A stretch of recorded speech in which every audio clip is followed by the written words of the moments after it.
Hello, allô le monde.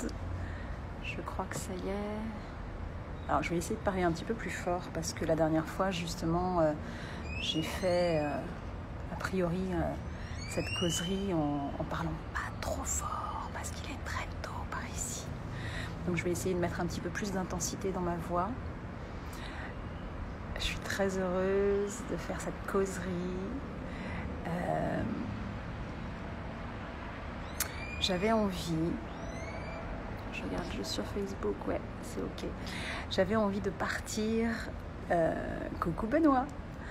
J'avais envie de partir encore une fois sur toujours un point d'ancrage, parce que cette semaine on a beaucoup parlé avec les femmes de Je choisis d'être libre de cette phrase parfois qu'on se répète comme ça inlassablement, oh j'aurais dû, et si j'avais su. Puis d'ailleurs il y a ce proverbe là qui dit ah si jeunesse savait, si vieillesse pouvait. Ah, la phrase qui qui tue.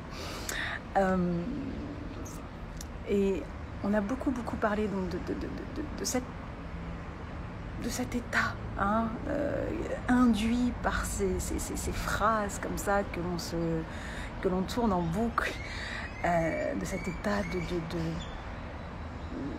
de regret, parfois de culpabilité, parfois de tristesse, d'amertume. Chouette, que des super émotions.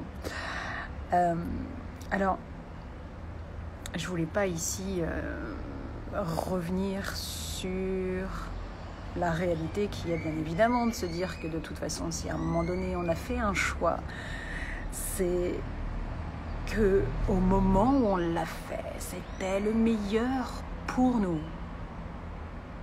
Pour nous. C'est une évidence, hein. Factuellement, c'est une évidence. Quand on fait un choix, quand on fait un non-choix, peu importe. En tout cas, quand on fait quelque chose et qu'on prend une décision, qu'elle soit mûrement réfléchie ou pas d'ailleurs, c'est toujours en fonction de ce que nous étions capables de faire. Donc à partir de ce moment-là, il n'y a rien à regretter, dans le sens où si je ne suis pas en capacité de pouvoir entrevoir autre chose de la situation qui je suis en train de vivre, qui puis-je? Ça n'a pas de sens, hein. C'est juste en fait le constat de se dire, bah oui, à ce moment-là, à cet instant précis de mon existence, je n'étais pas en capacité de pouvoir entrevoir une autre solution. C'est pour ça que l'histoire du pardon, mais c'est un autre sujet. Mais à mon sens, à quoi bon finalement se pardonner ou pardonner à quelqu'un si de toute façon il n'était pas ou je n'étais pas en capacité de faire autre chose? Je ne parle pas on ne parle pas bien évidemment de ce positionnement, comment dire, intrinsèquement lorsqu'on prend une décision, c'est qu'on la prend en se disant à cet instant-là que c'était la meilleure pour moi. Voilà, bon, je vais pas revenir là-dessus, sur ce sujet-là, parce que mais en même temps c'est important en fait d'avoir toujours ça en tête, hein. Ça évite de suivre son mental et de fusionner avec lui dans des espèces de voies sans issue, hein, parce que voilà. Donc ça maintenant c'est écarté, mais je voulais quand même le poser en fait en intro, parce que très souvent on fait cette erreur d'imaginer de toute façon qu'on aurait pu faire autre chose. Non, hein, en fait si on se pose vraiment et qu'on prend le temps, si je fais un choix à un moment donné, c'est que je dans mon conscient quelque part, je n'avais pas d'autre possibilité. Mais du coup, je voulais pas vraiment partir là-dessus, sur ce sujet-là. Je voulais vraiment plutôt y voir la déviance, encore une fois. C'est-à-dire que quand du coup on se met en fait à tourner en boucle en fait ces phrases de oh, j'aurais dû, et puis j'aurais pu, et puis je... Voilà. À un moment donné, au-delà donc de ce que je viens de dire, que parfois on s'engage en fait dans des voies sans issue qui de toute façon n'ont aucun sens, puisque ce qui est passé est passé. Si je l'ai fait de cette manière-là, c'est que je n'avais pas la capacité de le faire autrement. Donc tout ça nous amène en fait dans effectivement des impasses. Au-delà de tout ça, ce qui se passe, c'est que je ne prends pas suffisamment le temps de voir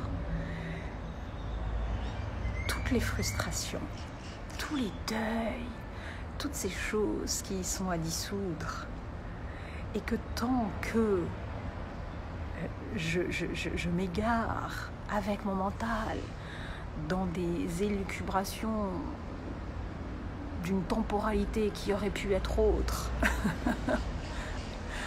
mais qui n'a pas été, du coup, je prends pas le temps, en fait, de justement prendre à bras-le-corps toutes ces frustrations, tous ces deuils, parce que bien évidemment, en fait, que quand tout va bien, on est toujours en capacité, en fait, de pouvoir se célébrer, puis on est là, qu'est-ce que je suis génial, c'est trop bien, et puis quand finalement on est dans des situations où les choses vont pas dans le sens qu'on aurait escompté, dans le sens qu'on aurait attendu, dans le sens qu'on aurait voulu, etc., etc. Au-delà donc, je radote pas, mais je le dis quand même, au-delà de parfois ces voies dans lesquelles je me fourvoie à imaginer que j'aurais pu faire autrement, au-delà de ça, je ne vois pas que je dois aussi célébrer les deuils. Et quand je dis célébrer les deuils, c'est prendre ce temps, en fait. Prendre ce temps d'accueillir tous ces espaces, en fait, où il y a eu des frustrations, où il y a eu peut-être, je sais pas, de la honte, peut-être de la tristesse, peut-être de la colère envers soi-même, peut-être de la culpabilité, peu importe, je ne vais pas toutes les énumérer pour ce qui est des émotions, mais je ne prends pas le temps de voir que ça a découlé aussi de cette même situation, en fait, qui m'a créé justement des frustrations. Et c'est bien plus néfaste, en fait.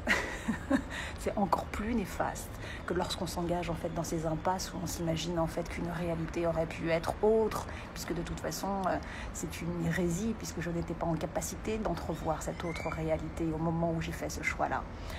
Le fait de ne pas accueillir, accompagner toutes ces émotions, à se libérer, à se dissoudre, et à guérir l'espace intérieur. Je sais qu'en dev perso, maintenant, dès qu'on parle de guérison, ça devient un terme limite tabou. Mais en même temps, c'est se leurrer que de pouvoir imaginer que tous ces non-dits, toutes ces choses, toutes ces émotions qui ont été refoulées ne créent pas de bobo intérieur. C'est une illusion. Donc c'est pour ça que je parle de guérison. Et c'est ça, quand je dis c'est ça, c'est cette partie-là que parfois on évince. On reste en fait à chaque fois sur la première couche en fait du mental qui nous fait croire qu'il y aurait pu y avoir une autre réalité.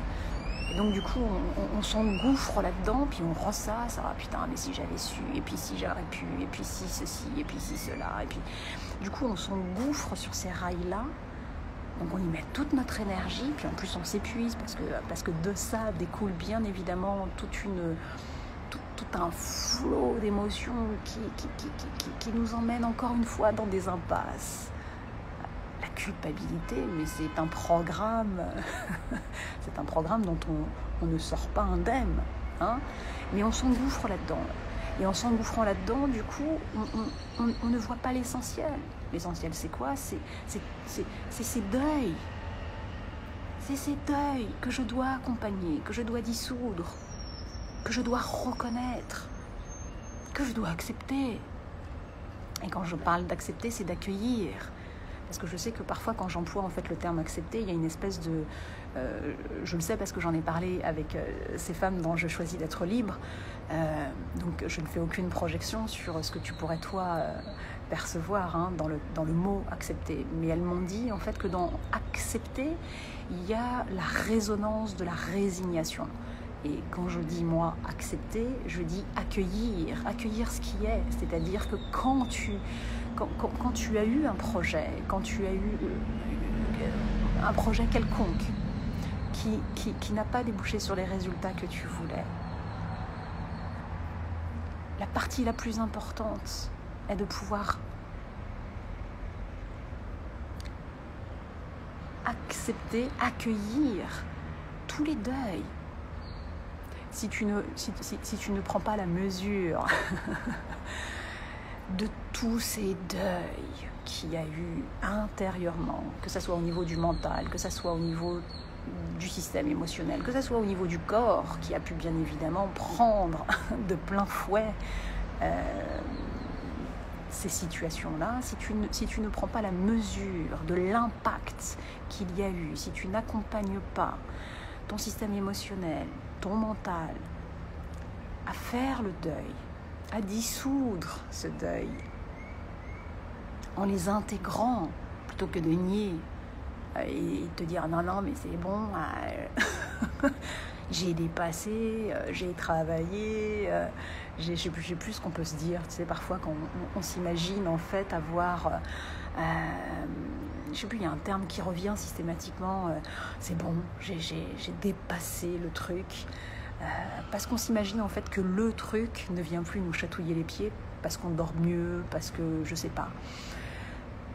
Mais si finalement t'as pas pris le temps de t'asseoir humblement auprès en fait de ton mental, de ton système émotionnel, pour aller voir, pour aller mesurer ce qu'ils ont à te dire de cette situation-là, parce que chacun a eu sa perception de cette situation-là.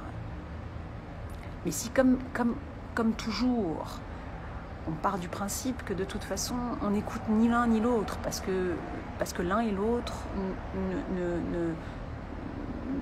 n'ont pas de vie en dehors de celle que moi je leur impose, bien évidemment que je ne vais pas aller écouter ce qu'ils ont à dire. Mais si je ne le fais pas, bah ça continue à exister, ça continue à macérer, ok ? Et ça continue à nous habiter, à nous hanter. Alors pendant un temps, ça peut peut-être faire croire quelque part que ça n'est plus, puis jusqu'au jour en fait où ça nous revient en pleine face. Ah merde, je pensais avoir dépassé le truc, je pensais avoir travaillé, hein, on parle toujours de travailler hein, le truc. Mais ça, c'est super important. Alors, le nombre de fois où j'ai dit ça, je ne sais pas, il faudra que je réécoute. Mais ça se présente comme ça, donc je continue avec le ça. Mais c'est super important de voir, en fait, qu'à chaque fois, on se fourvoie. Et c'est pas grave. Hein, voilà. L'idée, c'est d'avoir toujours cette capacité, à un moment donné, dans nos moments où on chute, hein, quand je dis dans ces moments où on chute, c'est dans ces moments en fait de notre existence où on bug sur un fonctionnement, sur une mécanique de pensée qui ne nous amène nulle part, si ce n'est à des frustrations, à un mal-être. Hein. Donc il y a un système en fait de bug, hein, et on se dit toujours tiens c'est l'acte 2 de la scène 4, mais alors tant qu'on n'arrive pas à la voir, du coup on est quand même le nez collé dedans jusqu'au jour où paf, on s'extirpe hein, de ce fonctionnement-là pour pouvoir le voir. Et donc, lorsqu'on est face à des ruminations incessantes sur un passé qui ne s'est pas passé comme on aurait voulu qu'il se passe. Ok, et qu'on rumine, on ressasse. Ça aurait dû être comme ça, j'aurais pu faire ça, et si j'avais su, blablabla. Au lieu, alors je dis pas au lieu, mais en tout cas, vois et observe que quand effectivement tu fusionnes avec ce mental qui te fait croire que ça aurait pu être autrement, déjà observe que tu as fusionné et en même temps, vois que tu regardes pas dans la bonne direction parce que ça veut te faire voir par là. Ok, et il n'y a rien de machiavélique, c'est juste une mécanique. Hein. Et quand je parle du ça, c'est le conditionnement. Parce que le conditionnement, quelque part, il a super envie d'être heureux, il aspire au bonheur, etc., etc. Puis quand tu lui dis, bah tiens, regarde, en fait, c'est par là qu'il faut aller. Ah non, mais je mérite pas, et puis je peux pas, et puis attends. Hein. Donc il y a cette espèce de paradoxe. Et voilà, c'est comme ça.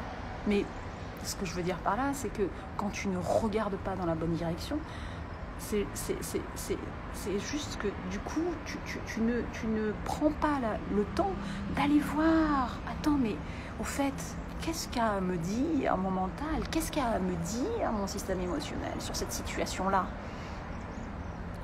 J'ai même pas été leur demander.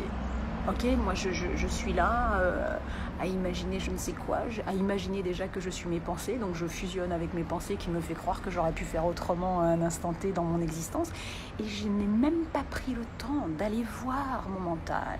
Je n'ai même pas pris le temps d'aller écouter mon système émotionnel, de reconnaître les deuils qu'il y a à faire. Parce que oui, il y a des deuils. Il y a des deuils. Ce sont des deuils, littéralement. Quand on a imaginé un truc qui ne se passe pas de la manière dont on avait imaginé que ça se passerait, bah du coup il y a des deuils à faire. Et quand il y a des deuils à faire, bah bien évidemment qu'il y a des émotions à reconnaître, il y a des émotions à aller écouter, il y a un mental à aller sonder pour les aider. Et c'est ça en fait tout le paradoxe, c'est que finalement on n'arrive pas à comprendre que si je ne les aide pas à pouvoir se libérer, ben moi de toute façon je ne peux pas être aidée par eux pour m'épanouir. C'est main dans la main. Alors c'est pas en fusion, hein, mais c'est main dans la main. Et c'est ce que je t'invite.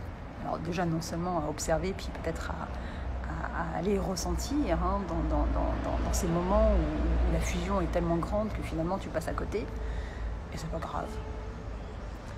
Mais c'est d'aller ressentir ça, de prendre ce moment pour aller sonder cette équipe sur ces frustrations qu'il y a eu de ne pas avoir réussi un truc.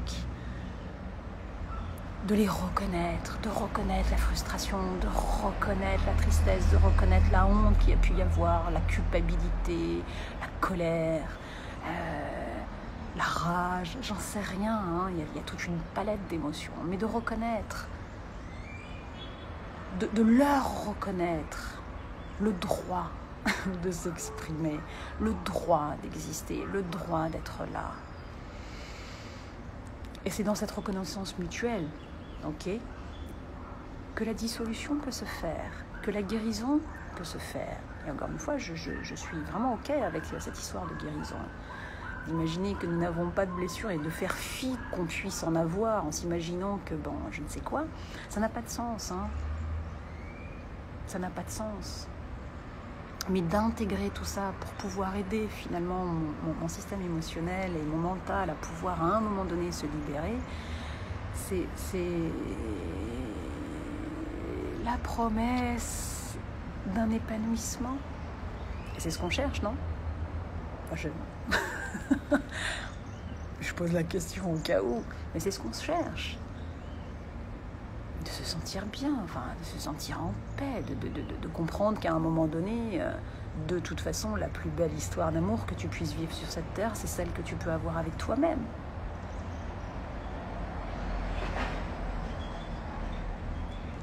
Donc si cette histoire d'amour avec toi-même, tu n'as pas conscience qu'elle n'est pas acquise et que tu te dois d'être aussi intentionné et attentionné que tu peux l'être envers tes enfants, ton mari, ta famille, je sais pas, tes amis, tes collègues, ou qui que ce soit, enfin peu importe, hein, sur cette terre ou pas, eh bien c'est avec la même intensité, voire plus, que cet amour, en fait, tu dois te l'apporter. Surtout dans ces moments, finalement, tu vois, de constat que t'as pas fait le truc comme il fallait. Parce que c'est facile, finalement, de s'aimer quand tout va bien. C'est super facile. Je sais pas si tu as remarqué. C'est super facile de s'aimer quand tout va bien. Ah, ça, t'as besoin, finalement, de pas d'un coup de pied au cul pour reconnaître la valeur que tu es, que tu es super, que c'est génial, que je sais pas quoi. Mais quand tout va mal, mais c'est dans ces moments-là, justement, que c'est d'autant plus important, parce que c'est dans ces moments-là que tu vas libérer tout un truc. Mais c'est aussi dans ces moments-là, parce que la vie, c'est aussi ces moments-là. C'est pas youpla boum tout le temps, hein. Et c'est ce qui, enfin, c'est comment dire, c'est cette posture toujours, hein.